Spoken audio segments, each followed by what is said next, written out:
Hey team, how's it going?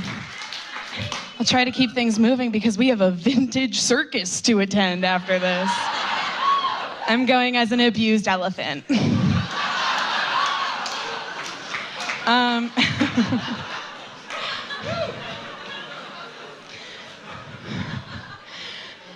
Something that I think really frames who I am as a person is that between the years 2009 and 2011, I saw the Green Day musical, American Idiot, 6 times.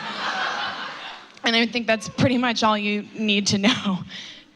It's a linear path, is all I'm saying. I changed my Facebook name my senior year of high school to De Boston De Bruin. Presumably so college admissions counselors wouldn't be able to find photos of me in my high school production of Thoroughly Modern Millie, I guess, in which I had a star turn as Priscilla Girl number 4. The first 3 had names. I did not. The part that I really wanted to play in that production went to a girl named Sarah McNiff. And I'll never forget, my grandma came to see all 3 shows, and every time Sarah McNiff would begin singing her solo, my grandma would do this. Ooh! Ooh! Oh! And that is loyalty. I think the best way to describe myself is that in Salem in the 1600s, no one would have thought to accuse me of being a witch. And I would have been very upset about that. If I was like in Westworld, no one would think I was one of the hosts. They'd be like, oh no, that's one of the humans. They wouldn't even think. And I think that actually is like the metric for when we know that things will be better with like body image on TV is when we have some curvy robots. some thick cyborgs. That's the future that I want. It's my last opportunity to do like Bowdoin relevant material, so let's get into it. The Bowdoin College Longfellows.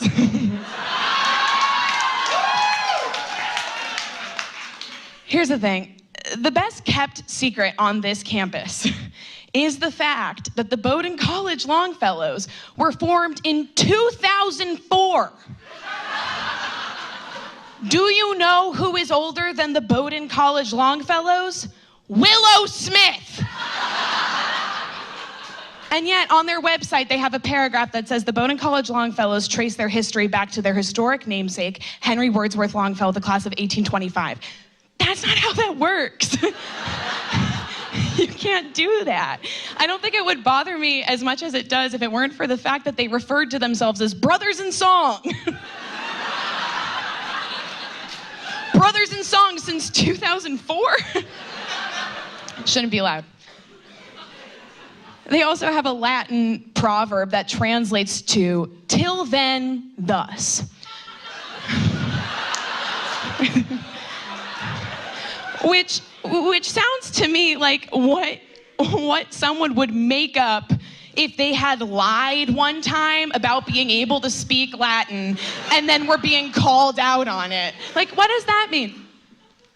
Till then, thus. It means nothing.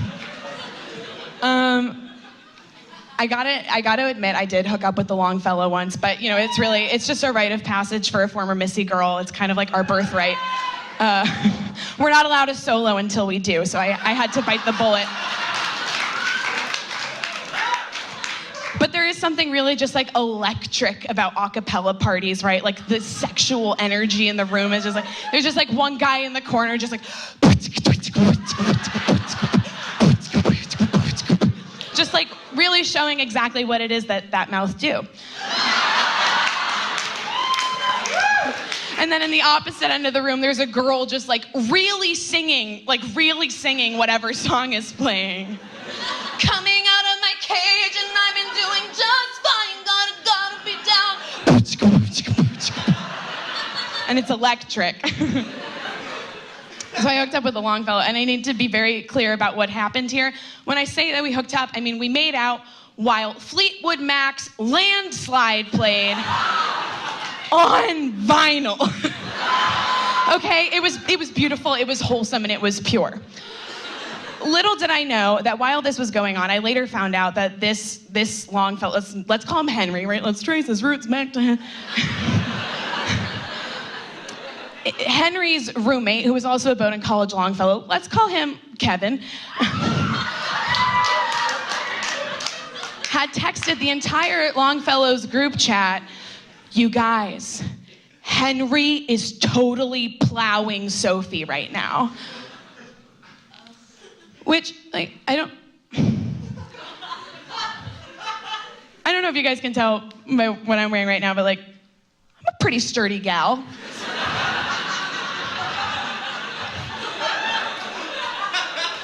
Not one to be like blown over by a particularly strong gust of wind, right? Like, I think I'm a Renaissance 10 living my life as a Bowdoin 6. Like, I missed my window. My window was any time period in which women's primary duty was just child rearing, right? Like, I have birthing hips, okay? So I missed my window. Which is all just to say, you know, in most situations, by default, I am the plow. And you can't plow a plow. That's a logical fallacy right there. That's ad hominem. That's straw man and a homonym, so. I like to explain male privilege the following way.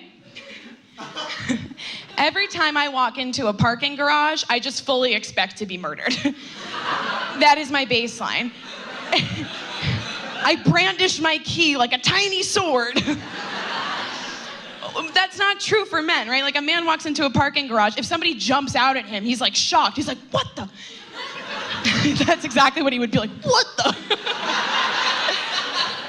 If a person jumps out to attack me in a parking garage, I just feel like really validated. Like, I had a feeling. I thought, you know, I have very strong intuition. The scariest thing in any parking garage is a mother who cannot find her keys. Because there are stages to this, right? Like, she's digging through, she can't find it. Shoot. And then it's like one knee and she's got the bag propped open on the knee. Shoot. And then it's on the floor. Shoot. So scary. Catcalling is different here than it is anywhere else. Like, I've developed a pretty thick skin in New York. Like, the last time I was in New York, a man shouted at me, "I want to eat your ass and murder you." Which, you know, like, depending on the order.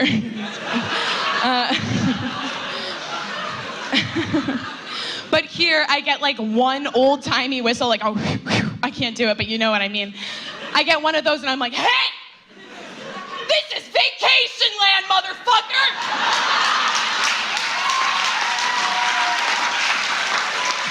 This is the way life should be, not the way it is!